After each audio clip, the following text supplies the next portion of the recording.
But in game 2 of a 3-game set, Sandy Alcantara, the Marlins ace, will get the ball against one of the more talented pitchers in baseball when he is on the field, Kodai Senga. And here comes the Marlins ace, the right-hander, Sandy Alcantara, for the second time this season. Sandy 4 2/3 on opening day. Couple of runs, couple of hits, 7 strikeouts, and 4 walks. Francisco Lindor looking for his first hit of the season. The last time he returned from the birth of a child was in June of 2023 when his daughter Amapola was born. That is rolled over to first. Mervis will take it to the bag himself.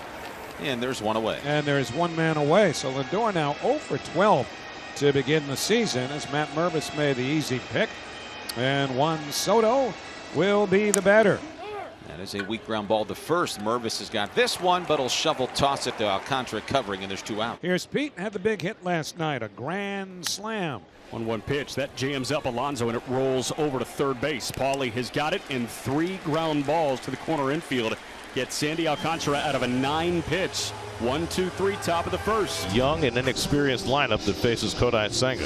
He's had 4 starts against the Marlins. He's 3-0 with a 2.42 earned run average. He's had success against the Marlins. He's 3 for 18, and that's line towards the gap in right center field. Soto will cut it off. Edwards is on his way to second. Here comes a throw. It's not in time. It'll lead off double for Xavier Edwards. It's his first extra base hit of the season. A leadoff double for Xavier Edwards. And here is Kyle Stowers. He's 4 for 12 to start the season.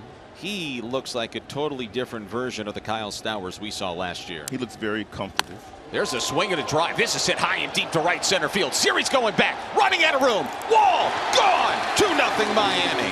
The Marlins waste no time. Kyle Stowers with a 2-run shot, and they take a 2-0 lead in the first. You have to get yourself in leverage counts against Senga because he does get to that ghost fork ball. Stay away from that pitch. There's the fork ball, and it's pulled down to first. Great play by Alonso. Gets to his feet and throws him out. Beautifully done by Alonso. So there was the fork ball from Senga, and he gets the ground ball from Mervis for the second out. 2-1 on the way. Breaking ball popped up, shallow left field. Vientos backpedaling. Nimmo coming in. It's Nimmo's ball. Brandon makes the one-hand catch. Side retired. 2 runs, 2 hits, nobody left. And Brandon Nimmo, the Mets cleanup hitter. In again, Sandy Alcantara, the righty deals. Nimmo cracks one to deep right field. That ball's heading toward the wall and out of here.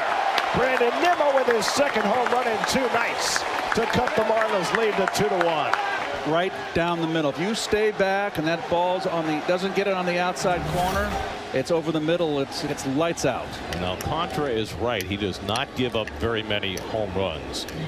There's Jonah Bride, the 29-year-old first baseman, to lead off. And a strikeout on a forkball. There's the first strikeout of the season for Kodai Senga. 1 down in the second.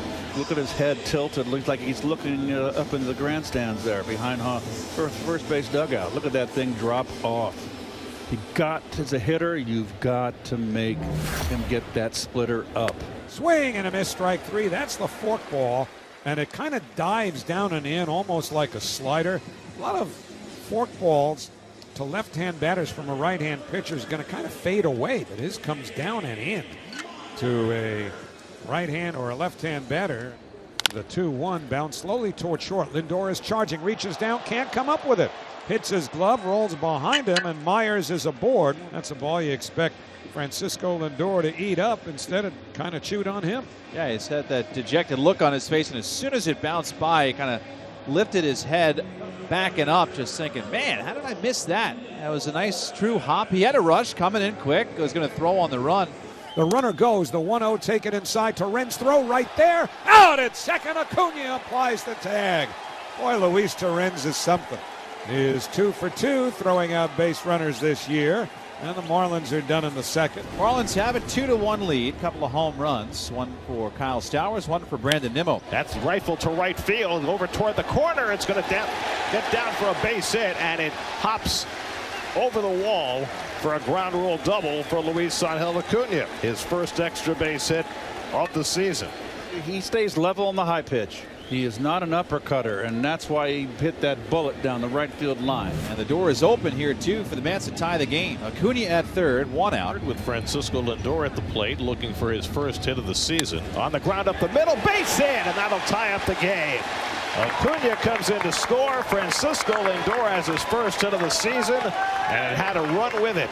Boy, dad's strength, just enough to get it up the middle past the diving Edwards, and it's 2-2.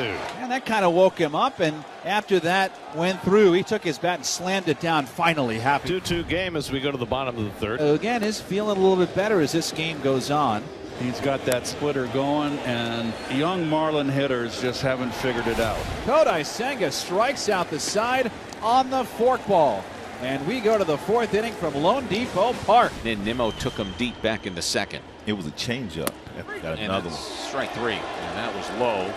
And Alcantara got the call. And the payoff pitch. Winker cuts and misses. A changeup. Again, a beautiful pitch, bottom of the zone. And Sandy goes 1-2-3 through the Mets with a couple of Ks. Mets 2, Marlins 2, bottom of the fourth. Kodai Senga facing Otto Lopez. First pitch. Bouncing ball hit to short. Lindor to his right. Has this one go up off his chest and rolls to the right. And Lopez is safe.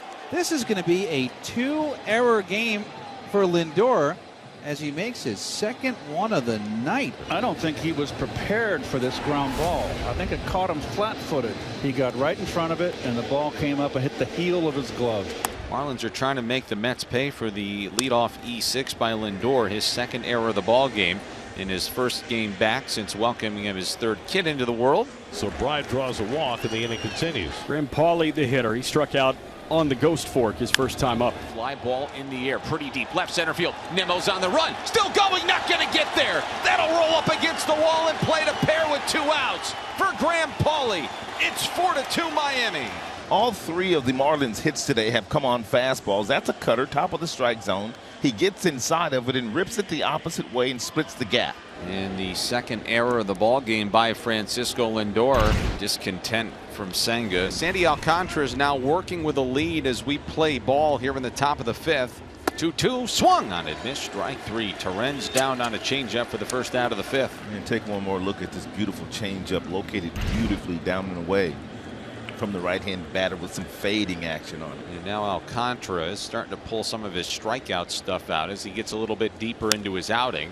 Siri lifts that one out to center. Should be no problem for Dane Myers. He works a couple steps to his left, and he puts it away to end 1-2-3 inning for Sandy Alcantara. Light work for him, and we're halfway home. You could make the argument that Kodai Senga has made one bad pitch tonight, and it was the homer to Kyle Stowers, because since then all of the runs have been unearned. Kodai Senga went 5 innings, allowed just 3 hits, but 4 runs, 2 of them earned. Walked 1, struck out 8, a home run, 77 pitches. He had a devastating forkball. And the Marlins have a 4-2 lead over the Mets. Mets will have Juan Soto, Pete Alonso, and Brandon Nimmo due up against the left-hander Anthony Veneziano. And he gets on with a walk.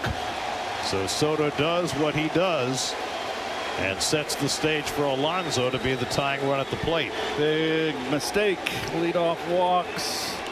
Ground ball, left side, Pauley, Lopez, Mervis, it gets by him. So Alonso will stay at first base. And Nimmo hits one up the middle for a base hit. Alonso to second, he'll pull in there. And the Mets have the tying runs on base with Mark Vientos coming up.